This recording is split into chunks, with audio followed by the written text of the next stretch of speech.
Commander Vix Thill stepped off the transport shuttle and immediately felt Earth's gravity seize hold of him. It was heavier than anything he was accustomed to. The weight pressed against his muscles, settled into his joints, and made every movement feel slightly slower. The dense atmosphere flowed through his breathing slits with an unfamiliar thickness, carrying scents of cold metal, pine trees, and distant snowfall. For a moment, he simply stood there, adjusting. Earth felt different. Not hostile. Just powerful. He flexed his forearms and lifted his gaze toward the sprawling complex ahead. Fort Horizon Military Academy stretched across the valley like a fortress built to withstand the end of the world. Massive gray buildings stood beneath towering snow-covered mountains, whose peaks disappeared into low clouds. Training fields covered the surrounding landscape, while aircraft roared overhead in disciplined formations. Everywhere he looked, there was movement. Cadets marched across open courtyards. Instructors barked orders. Vehicles rolled along perfectly maintained roads. Everything appeared orderly, efficient, predictable, exactly what he expected from a military institution. And yet, something felt wrong, or perhaps unusual. Vix couldn't quite explain it. As a veteran officer of the Cathari Defense Fleet, he had visited dozens of military academies across the galaxy. Most shared the same atmosphere, a mixture of discipline, ambition, and barely concealed competition. Fort Horizon possessed those qualities. But there was something else beneath them, something he couldn't identify. The sensation lingered like static before a storm. His eyes followed a group of young human cadets jogging across a frozen training field. They were laughing. Actually laughing. Several carried bruises. One had his arm in a support sling. Yet they joked with one another, as though injuries were part of the entertainment. Vix frowned. That wasn't normal. His people treated military training with solemn seriousness. Mistakes were analyzed. Failures were corrected. Pain was avoided whenever possible. The humans seemed to treat suffering as some kind of shared experience. Almost a game. A loud explosion suddenly echoed from somewhere beyond the academy grounds. Several birds burst from nearby trees. Vix instinctively reached for the sidearm that wasn't there. The cadets didn't even look up. Not one. They simply continued jogging, laughing, talking, as though explosions were as ordinary as the weather. The commander's frown deepened. A chill ran through him that had nothing to do with the mountain air. He had come to Earth as part of a military exchange program. Officially, his mission was to study human training methods and strengthen diplomatic ties. Unofficially, the Galactic Defense Council wanted answers. Humanity had entered the galactic stage only 30 years ago. Yet somehow, their soldiers were already developing a reputation that made veteran warriors uneasy. Vix looked across the academy one more time. The buildings were ordinary. The uniforms were ordinary. The cadets looked ordinary. But the feeling remained, strong, persistent, like standing at the edge of a sleeping volcano. And for the first time since arriving, Commander Vix Thill began to wonder if the galaxy had badly underestimated what kind of species had evolved on Earth. Something he could not name. The Galactic Council had sent him here for one purpose. Humanity had expanded too quickly across 3 star systems in just 50 years. They had built colonies, trade routes, and military outposts faster than any species in recorded history. The Council wanted to know if humans were a threat. Richtol was their best military strategist, and his job was to find out. A human female approached him with steady steps. She wore a dark uniform covered in small metal symbols that Vikil assumed showed her rank. Her hair was gray, cut short, and her face showed the lines of age, but her eyes were sharp and alert. "Commander Victol," she said, extending one hand. "I am General Laura Patterson, superintendent of this academy. Welcome to Earth." Vix touched her hand briefly, as he had learned was their custom. Her grip was firm, and he noticed the roughness of her skin. Working hands, he thought, not the soft hands of a leader who stayed behind desks. "Thank you, General Patterson," he replied through his translator device. "The Galactic Council appreciates your willingness to allow this visit." Patterson smiled, but the expression did not reach your eyes. "We have nothing to hide, Commander. Our academy is open to you. Ask any question. Go anywhere you wish. We believe in transparency. This surprised Rix, though. Most species protected their military secrets carefully. Either humans were foolish, or they were so confident in their power that they did not fear observation. He was not sure which possibility worried him more. "Shall we begin the tour?" Patterson asked. They walked along a wide path between training buildings. Vix observed everything with trained eyes. He counted the number of cadetses, estimated the size of the facilities, and noted the types of equipment visible through windows. So far, nothing seemed remarkable. The technology appeared basic compared to Kelari standards. "How many students train here?" he asked. "About 4,000 at any time," Patterson answered. "This is one of 12 major MEs on Earth alone. We have others on Luna, Mars, and the colony worlds." Vix did quick calculations in his head. The numbers were larger than he expected, but still manageable. His people could field similar forces if needed. They passed a large open field where a group of young humans ran information. They wore heavy packs on their backs and moved at a steady pace despite the cold wind. Vixville stopped to watch them. "What is their age?" he asked. "These are first-year cadetses. Most are 18 or 19 Earth years old." Vix still felt his neck frills rise in surprise. 18 years. They are children. Patterson looked at him with a curious expression. "By our law, they are adults old enough to vote, sign contracts, and serve in the military. My people do not begin military training until age 40. Rick still said before that the mind is not mature enough for the stress of combat preparation. Humans mature faster, I suppose. Patterson said her tone was casual, but Vixville sensed something beneath her words. Besides, starting young allows more years of service, more time to learn. The running cadets completed their circuit of the field, and immediately began another without stopping. Their breath formed clouds in the cold air, and sweat dripped down their faces, despite the low temperature. Some of them stumbled, but kept moving. None of them stopped. "How long have they been running?" Vix asked. "About 2 hours now. This is their morning warm-up before breakfast." "Warm-up?" Vix repeated. "This is preparation for the actual training." "Correct. We find that physical conditioning early in the day sharpens the mind for classroom instruction later." Vix watched a young male cadet fall to his knees, gasping for air. Two of his companions grabbed his arms and pulled him up, forcing him to continue. The fallen cadet did not protest. He simply started running again, his face twisted with effort. "Do they not rest when they are exhausted?" "Rick's the last. Rest comes when the task is complete," Patterson said.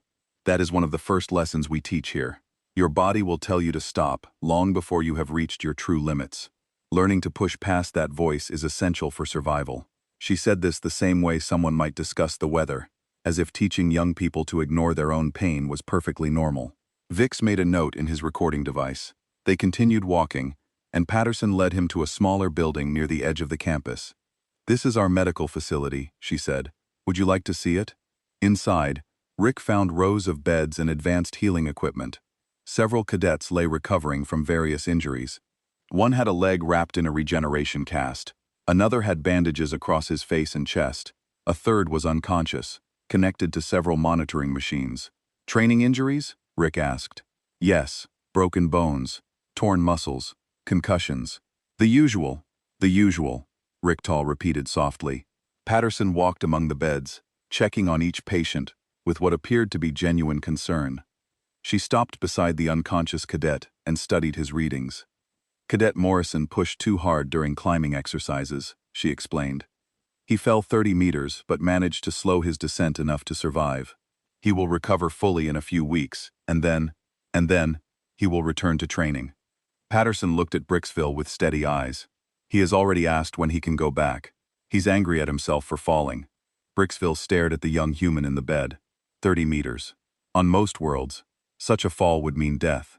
This child had survived through sheer will, and was now upset that he had made a mistake. "Tomorrow," Patterson said as they left the medical building. "I would like to show you our basic combat training. I think you will find it educational." Vix nodded, but his mind was racing. He had come here expecting to find a primitive species playing at war. Instead, he was beginning to see something else. Something that made his scales prickle with an emotion he rarely felt. Fear. And the tour had only just begun. Rick Thuth did not sleep well that night. The quarters they gave him were comfortable, but his mind kept returning to the images from the medical building. Young humans barely mature, lying broken, and healing so they could return to break themselves again. It made no sense to him. The next morning, General Patterson met him at the entrance to a large outdoor arena. The air was colder than the day before, and frost covered the ground. Despite this, dozens of cadets stood in the arena, wearing thin training clothes. They did not shiver or complain. They simply waited. "This is our hand-to-hand combat facility," Patterson said. "Sergeant Kevin Rhodes runs the program." A large human male approached them. He was shorter than Patterson, but twice as wide, with muscles that strained against his uniform. A long scar ran from his forehead to his chin, crossing over a missing eye. The remaining eye studied Rickville with cold interest. "Commander," Rhodes said. His voice was rough, like stones grinding together. "Welcome to my playground. Sergeant Rhodes is a veteran of the Titan Uprising," Patterson explained. "He received his injuries, saving his entire squad from an ambush. I was slow," Rhodes said. "Learn my lesson. Now I make sure these kids learned faster than I did." He turned and walked into the arena. Patterson and Brickstall followed, stopping at the edge of a marked circle on the ground. The cadets formed two lines facing each other. "Today is sparring day," Rhodes announced to the cadets. "Full contact. Medical teams are standing by. Do not hold back. Your enemy will not hold back, so neither will you." He looked at Vicksville. "Commander, please observe. This is how we prepare warriors." The first pair of cadets stepped into the circle. One was a tall male with broad shoulders. The other was a smaller female with dark hair pulled back tight. Brickstall expected some ritual or formal beginning. Instead, Rhodes simply said, "Begin." The fight that followed shocked Vix to his core. These were not practice movements or careful demonstrations. The two cadets attacked each other with real violence. Fists connected with faces. Kicks struck ribs with audible cracks. Blood appeared on both fighters within seconds. The female cadet moved faster than her opponent. She dodged his heavy strikes and responded with precise hits to his joints and soft areas. When he grabbed her arm, she twisted her body in a way that should have been impossible, and broke free, taking two of his fingers with her. The male cadet screamed, but did not stop fighting. He came at her again with his injured hand hanging useless. She swept his legs and brought him down hard, then locked her arm around his neck until he slapped the ground 3 times to signal defeat. Rhodes nodded. "Adequate. Torres, report to medical for that cut on your head. Davidson, get those fingers set and return for the next round." "The next round?" "Vic said he has broken bones. He has 9 other fingers," Rhodes replied, "and he needs to learn to fight through pain." Vixale watched the male cadet walk toward the medical tent at the edge of the arena. He held his damaged hand against his chest, but his face showed determination, not defeat, as if this was normal, as if breaking bones during morning training was simply part of the routine. "You train by actually harming each other," Rickstow said. "Is this not wasteful? Surely simulation technology would be safer." Patterson shook her head. "Simulations cannot teach the reality of pain. When a soldier faces death for the first time, they cannot afford to hesitate because they have never truly been hurt. Our cadets learn to function through injury, fear, and exhaustion. Here, where failure means a trip to the medical bay instead of a grave." The next pair entered the circle, then the next. Vicksville watched fight after fight, each one brutal and bloody. The medical teams worked constantly, treating wounds, resetting joints, and sending cadets back into rotation. Some fought 3 or 4 times in a single morning. After the sparring ended, Patterson led him to another part of the facility. Here, the ground dropped away into a vast natural canyon. Ropes and cables stretched across the gap, and platforms hung at various heights over a drop of at least 200 meters. "Survival training," Patterson explained. "Cadets are dropped into hostile environments with minimal supplies. They must navigate back to base within a set time limit." Vix looked at the canyon. Wind held through the gap, and ice covered the rocks below. "How minimal are the supplies?" "1 knife, 1 water container, the clothes they are wearing, and if they cannot complete the course." Patterson's expression did not change. "Then they do not graduate. Some drop out. Some are injured too badly to continue." She paused. "Some die." The words hung in the cold air. Rix, though, stared at her, waiting for some indication that she was joking or exaggerating. None came. You allow your students to die during training. We do not allow it, Patterson said, but we accept that it happens. A soldier who cannot survive training will not survive war. Better to learn that truth here than on a battlefield, where their failure could cost the lives of others. Bixville thought of Themis on his home world. Safety was the highest priority. Cadetses were protected, guided, carefully developed over decades. The idea of deliberately placing students in deadly situations was unthinkable. "What is your completion rate?" he asked. "Roughly 40% make it through the full program." 40%. Vix repeated the number slowly.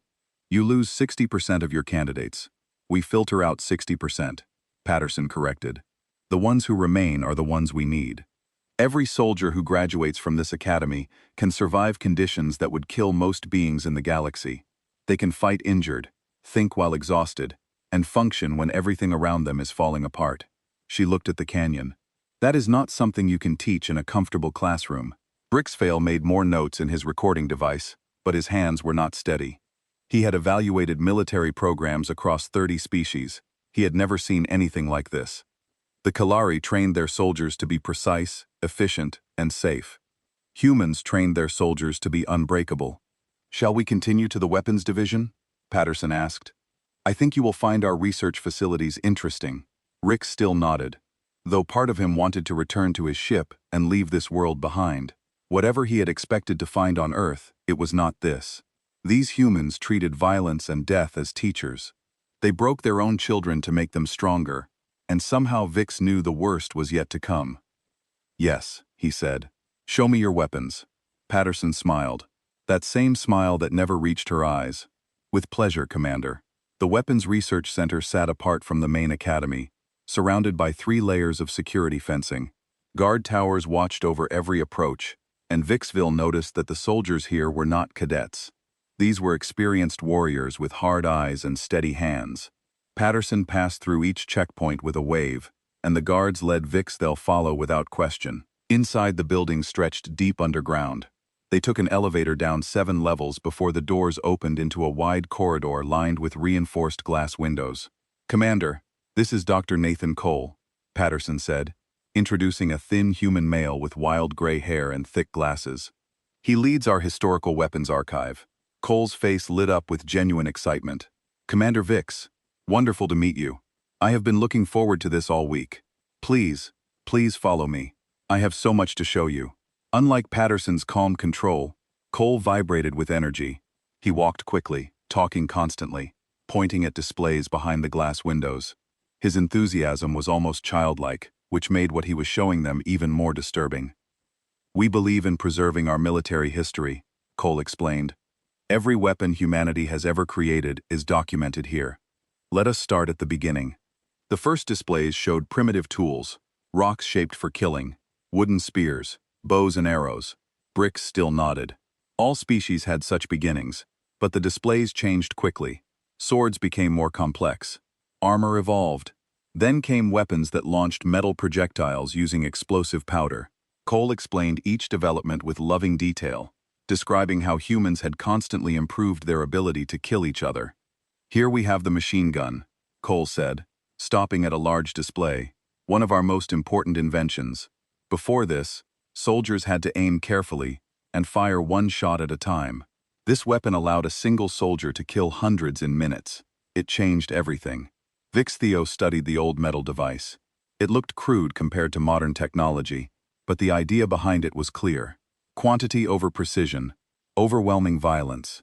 They moved deeper into the facility. The weapons grew more terrible with each room. Cole showed him chemical agents that burned flesh and lungs, biological weapons that could spread disease across entire continents, bombs that released heat hotter than stars. "Ah, and here," Cole said, stopping at a massive vault door, "is our nuclear collection." The door slid open to reveal a room filled with displays of bomb casings, technical documents, and recorded footage. Cole played a video on a large screen. Brixel watched as a single weapon turned an entire city into ash and fire in less than a second. "This was used in actual combat," Cole said. "Twice. The only time nuclear weapons have been deployed against population centers. Approximately 200,000 humans died in those 2 attacks. Rix, though, felt sick, and this ended the war." It did. But here is the interesting part. Cole switched to another display showing thousands of similar weapons. After seeing what these bombs could do, humanity did not stop making them. We made more, many more. At our peak, we had enough nuclear weapons to destroy all life on Earth multiple times over. Why? Rick asked. Why would you create weapons that could end your own species? Cole adjusted his glasses and smiled. It is called mutually assured destruction. If both sides in a conflict have enough weapons to completely destroy the other, then neither side will attack first. Fear prevents war. But accidents, mistakes, miscalculations, all possible. We came close several times. Once a single officer refused to launch a retaliatory strike, even though his instruments showed incoming weapons. It turned out to be a false alarm. If he had followed protocol, both sides would have fired everything. The planet would have burned. Vix could not find words. These beings had created weapons capable of total extinction and then relied on individual judgment to prevent their use. It was madness. Complete madness. Lieutenant Amy Chun joined them as they left the historical section. She was young, with sharp eyes and quick movements. Her uniform showed technical insignia that Vickle did not recognize. Lieutenant Chun handles our current tactical systems, Patterson explained. She can show you what we have developed since those early days. Chun led them to a modern laboratory filled with glowing screens and hovering projections. Small drones flew in demonstration patterns. Robotic systems performed combat simulations against holographic enemies. Our focus now is on precision, China explained. These autonomous units can identify and eliminate targets with minimal collateral damage. One drone can replace a squad of soldiers for certain missions. This seems more reasonable, Rick said, relieved to see something that resembled normal military technology. Oh, these are just our humane options, Chun said, for situations where we want to avoid unnecessary death. When that is not a concern, we have other tools. She pulled up a new display. The weapon shown looked like a simple satellite, but the technical specifications made Rickle's breath stop. It was an orbital bombardment platform, capable of accelerating metal rods to a fraction of light speed. A single strike could destroy a city with no radiation, no warning, and no defense. We call them rods from God, Chun said. Simple physics, no fancy technology required, just mass and velocity. Even species with advanced shields have trouble stopping something moving that fast. Vix compared the specifications to Kilari defense systems. Chun was right. Their shields were designed to stop energy weapons and standard projectiles. Something this fast and dense would pass through like it was not there. How many of these do you have? Chun glanced at Patterson, who nodded slightly. Enough, Chun said. Let us leave it at that. They returned to the surface as evening approached. Vix had seen things that would haunt him for years. Weapons designed to burn, poison, infect, and obliterate.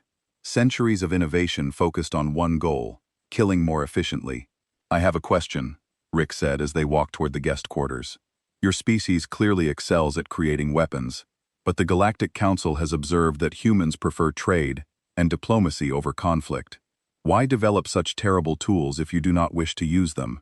Patterson stopped and turned to face him. The setting sun painted her face in orange and red light, making her look older, harder. Commander, there is an old human saying, if you want peace, prepare for war. We do not want to fight. We truly do not. Our people are tired of blood. We have spilled enough of it among ourselves to last forever. She paused. But we also know that the galaxy is not kind. There are species out there who see our kindness as weakness, our preference for peace as an invitation to conquest. She stepped closer, and Rick resisted the urge to step back. So we prepare. We build weapons that make our enemies afraid to attack. We train soldiers who cannot be broken, and we hope that we never have to use any of it. Her eyes held his. We hope very much, Commander, because if we are ever forced to truly fight, we will not stop until the threat is completely gone. Not defeated, not surrendered, gone. Vix still understood. The message was clear. Humanity wanted peace, but they were ready for war. More than ready. They had spent their entire existence preparing for it. Tomorrow, Patterson said, returning to her normal calm tone. We have a combat simulation scheduled. I think you should see how all of this comes together. How our soldiers actually fight. Vix nodded. He was not sure he wanted to see any more, but he had a duty to complete his assessment. I will be there, he said. Patterson smiled.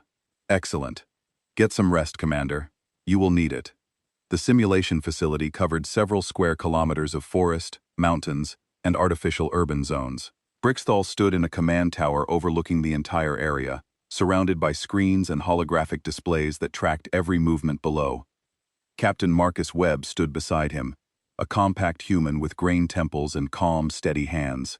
He commanded the simulation exercises and had been doing so for 15 years. His voice never rose above a quiet conversational tone, even when giving orders that sent hundreds of soldiers into battle. Today's scenario is simple, Webb explained. 2 companies of cadetses. Red team defends a strategic position. Blue team attacks.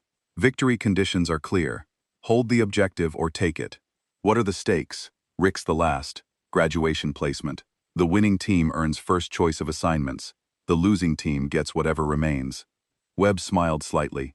Young soldiers care very much about their futures. This makes them fight harder than any artificial reward could. The simulation began at dawn. Bricksail watched Blue Team advance through the forest in careful formations. They used cover well, communicated with hand signals, and moved with trained precision. Red Team had fortified their position in a small cluster of buildings at the center of the combat zone. Blue Team has superior numbers. Webb said 300 attackers against 200 defenders. Standard doctrine says they need 3-to-1 advantage to guarantee victory against a fortified position. They are close. The first engagement happened at the forest edge. Blue Team soldiers triggered hidden sensors, and Red Team defenders opened fire from concealed positions. The weapons were not lethal, but they fired marking rounds that heard and tracked hits accurately. Soldiers who took fatal shots were marked as killed and had to leave the field. Blue Team lost 40 soldiers in the first 5 minutes. They pulled back, regrouped, and tried a different approach. Red Team shifted defenders to meet them. The battle became a complex dance of movement and counter-movement. Vix watched with professional interest. The tactics were sound, the execution clean. Both sides fought well, but something was missing. The battle felt like a contest, not a war. That changed 3 hours in. Blue Team made a strong push through the eastern buildings and managed to cut off a squad of Red Team defenders. 20 soldiers under a cadet named Tyler Brooks found themselves surrounded, outnumbered, and running low on ammunition. Let us see what young Brooks does. Vicksville expected retreat. Standard military doctrine in such situations was clear. When surrounded and outgunned, a unit should attempt to break out and rejoin friendly forces. Staying in place meant certain defeat. Brooks did not retreat. Instead, he gathered his squad in the basement of a damaged building and began organizing a defense. They blocked doors with furniture, created firing positions at windows, and rationed their remaining ammunition carefully. When Blue Team demanded their surrender, Brooks responded with a simple phrase that made Webb laugh. What did he say? Rick's the last. An old Earth expression, Webb said. Roughly translated, he suggested they do something anatomically impossible to themselves. Blue Team attacked. Brooks and his squad held. They fought with desperate efficiency, making every shot count. When ammunition ran low, they switched to close combat. When soldiers fell, the survivors took their weapons and kept fighting. The battle around the cutoff squad continued for 6 hours. Vixale watched in growing disbelief as these young humans refused to give up, despite impossible odds. By evening, Brooks had lost 16 of his 20 soldiers. The 4 remaining defenders were injured, exhausted, and nearly out of ammunition, and still they would not surrender. This is inefficient, Richtol said. They have already lost. Continuing serves no purpose. They were ordered to hold that position, Webb replied. They are holding, but why? What do they gain by dying for ground that is already lost? Webb turns a look at him. Commander, you are thinking like a Kilari. Your people fight with logic, numbers, calculated advantages. When the math says retreat, you retreat. He turned back to the screens. Humans do not always fight that way. We have a concept called the last stand. When soldiers decide that some things are worth dying for, they stop calculating odds. They simply fight until they cannot fight anymore. But this is just a simulation, a training exercise. Yes, and these cadets are showing us what they will do when it matters for real. That is the point. Red Team reinforcements finally reached Brooks and his survivors as darkness fell. Blue Team, frustrated by hours of delay, had been unable to take the main objective. The simulation ended with Red Team holding their ground. Brooks emerged from the building, carried by his remaining squad members. He was barely conscious, marked with hits that would have been fatal wounds in real combat, but he was smiling. Webb descended from the command tower to meet the cadets. Rickstow followed, wanting to understand what he had witnessed. Cadet Brooks Webb said, "Your position was cut off. You were outnumbered and outgunned. Why did you not attempt to break out?" Brooks stood at attention despite his exhaustion. "Sir, my orders were to hold the eastern sector. I held it. You lost 80% of your squad." "Yes, sir. But we held." Webb was silent for a moment. Then he nodded. "Well done, Cadet." Later that night, Rickhill requested a meeting with General Patterson. She received him in her office, a simple room with few decorations except for photographs of previous graduating classes. "I wish to conclude my assessment early," Brickstall said. "I have seen enough." Patterson raised an eyebrow. "You still have 3 days of scheduled observation." "I do not need them." Rick's voice was not steady. He did not care. "General, I have studied military forces across the galaxy. I have seen advanced technology, superior numbers, strategic genius, but I have never seen anything like what your species has shown me." "And what have we shown you, Commander?" Vic still thought of the cadets running through pain, the fighters breaking each other in training, the weapons designed to end worlds, and the young soldier who chose certain death over retreat because he was told to hold. "You have shown me that humanity does not fight to win." He said, "You fight to destroy, to endure, to never ever stop until the enemy is completely broken, or you are dead. Your people train for suffering, your weapons are built for extinction, and your soldiers will die for abstract concepts like duty and honor, without hesitation." Patterson listened without expression. "My people," Brickstall continued, "we fight when we must, and make peace when we can. We calculate costs and benefits. We retreat when losing to preserve our forces. We are rational." He paused. "You are not rational, and that makes you the most dangerous species I've ever encountered." Patterson was quiet for a long moment. Then she stood and walked to the window, looking out at the academy grounds below.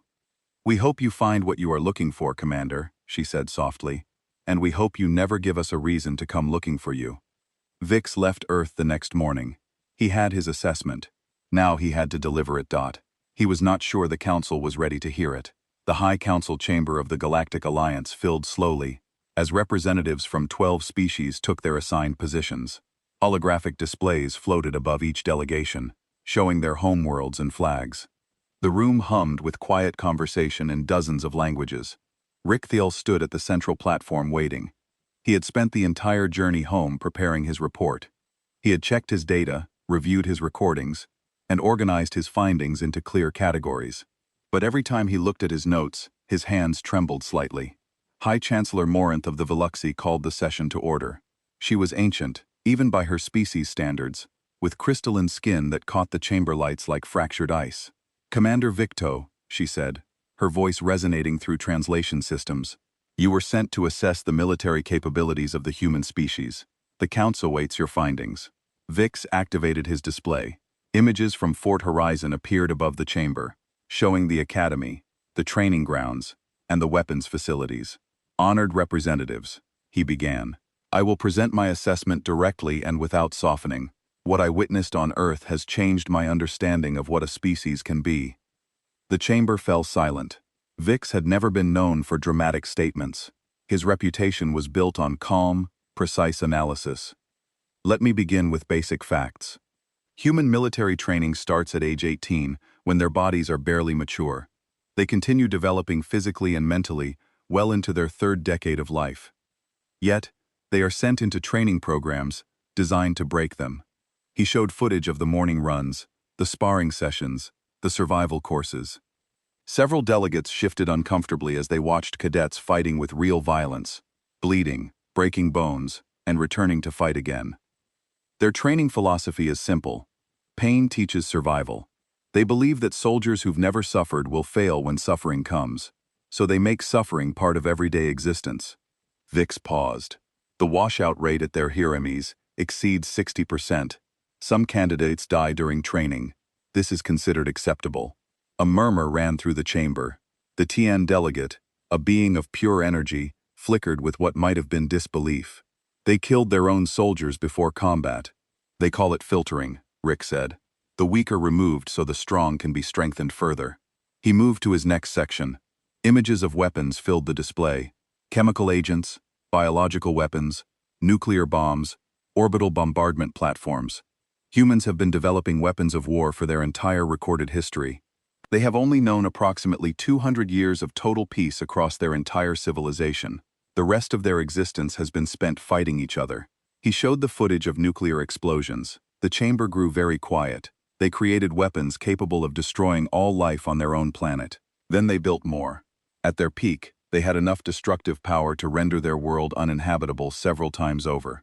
They pointed these weapons at each other and used the threat of total extinction to maintain peace. Madness, said the Corinthian delegate. A massive being with 4 arms and thick armored skin. No rational species would risk its own destruction. I agree, Brixtall said. And that is precisely my point. Humans are not entirely rational when it comes to war. They have demonstrated repeatedly that they will accept their own destruction if it means destroying their enemy as well. He shifted to his final section. The simulation footage played showing Cadet Brooks and his squad holding their position against impossible odds. This is perhaps the most important observation. When humans decide to fight, they do not stop. They do not calculate costs. They do not retreat when the math turns against them. They will die for concepts like duty, honor, and loyalty to their companions. They consider this admirable rather than wasteful. The footage showed Brooks being carried out of the building, wounded but smiling. I asked a human officer why his soldiers would not surrender when defeat was certain. He told me that humans have a concept called the last stand. When they believe something is worth dying for, they stop caring about survival. They simply fight until they cannot fight anymore. Rex Thiel turned off the display and faced the council directly. My assessment is this. Humanity is not preparing for war. They are war. It is their natural state. They have been fighting since they developed tools, and they have only grown better at it with each generation. Their soldiers are trained to endure unimaginable pain. Their weapons are designed for total destruction, and their psychology makes them willing to accept any cost to achieve victory. He took a breath. If the Council is considering any action against humanity, I strongly recommend we abandon those plans immediately. Not because we would necessarily lose with our combined forces. We might win, but the cost would be beyond anything we have ever experienced. Humans will not surrender. They will not negotiate from weakness. They will fight until either they are completely destroyed or we are. The chamber was silent. Rickthal could see the effect of his words on each delegation. Fear, disbelief, calculation. Do high. Chancellor Morinth spoke slowly. What do you recommend, Commander? Rick still had prepared for this question. He had thought about it during every hour of his journey home. Diplomacy, he said. Immediate, sincere, and generous diplomacy. Humanity prefers peace. They are tired of war. Their history of conflict has made them value stability and cooperation. If we approach them as potential allies rather than threats, I believe they will welcome us. He paused, remembering Patterson's words. But if we give them a reason to see us as enemies, they will respond accordingly. And once they start, they will not stop until the threat is gone, not defeated, not contained, gone. The session continued for several hours. Delegates asked questions, debated implications, and argued among themselves. But Vix noticed something important. Nobody suggested military action. Nobody proposed containment or preemptive strikes. His message had reached them. As the session closed, High Chancellor Morinth made an announcement. The Council will form a diplomatic delegation to approach humanity with offers of formal alliance and trade agreements. Commander Vict, your assessment will be classified at the highest level. The details you have shared today will not be made public. Rix, though, understood. The Council did not want other species to know how frightened they were, but fear in this case might lead to wisdom. 3 weeks later, Vix received notification that the Galactic Council had transmitted a request for a peace summit to Earth. 2 days after that, humanity accepted. He was sitting in his quarters when the news arrived. Relief washed through him, followed by something else. Respect, perhaps, for a species that could have conquered the galaxy through force, but chose to reach for peace instead. On Earth, General Patterson received the notification in her office. She read it twice, then smiled. A real smile this time, one that reached her eyes. She pressed a button on her desk. "Sergeant Rhodus, please report to my office." A few minutes later, Rhodes entered, still wearing training gear and smelling of sweat and effort. General Patterson turned her screen so he could see the message. "The Galactic Council has requested a peace summit. They want to discuss formal alliance." Rhodes read the message, then looked at Patterson with his one good eye. That was fast. Commander Scaleface must have written quite a report. I imagine he did. Patterson leaned back in her chair. "I told you the tour would work." Rhodes grunted. "You also told me not to scare him too badly during combat training. And did you follow that instruction?" "I kept it professional." Rhodes almost smiled. "Not my fault if professional scared him anyway." Patterson laughed. It was a rare sound, and Rhodes appreciated it. They had both served long enough to know what war really meant. They had both lost friends, made hard choices, lived with the weight of violence. Neither of them wanted to fight again, unless absolutely necessary. "So what now?" Rhodes asked. Patterson looked out her window at the academy below. Cadets moved between buildings, training, learning, preparing for a future that might now be peaceful. "Now we send diplomats instead of soldiers," she said. "We make allies instead of enemies. We show the galaxy that humanity can be its greatest friend." She paused. "And we keep training, just in case anyone forgets why they wanted to be our friend in the first place." Rhodes nodded. That was the human way. Hope for the best, prepare for the worst, and never let your guard down completely. Somewhere out among the stars. Ricksville was probably still having nightmares about what he had seen. But those nightmares might just have saved millions of lives on both sides. That was the paradox of humanity. The most violent species in the galaxy was also the most desperate for peace. And in a universe full of danger, that combination might just be exactly what everyone needed. The tour had worked. The fear had worked. And now perhaps the peace could work too. Only time would tell.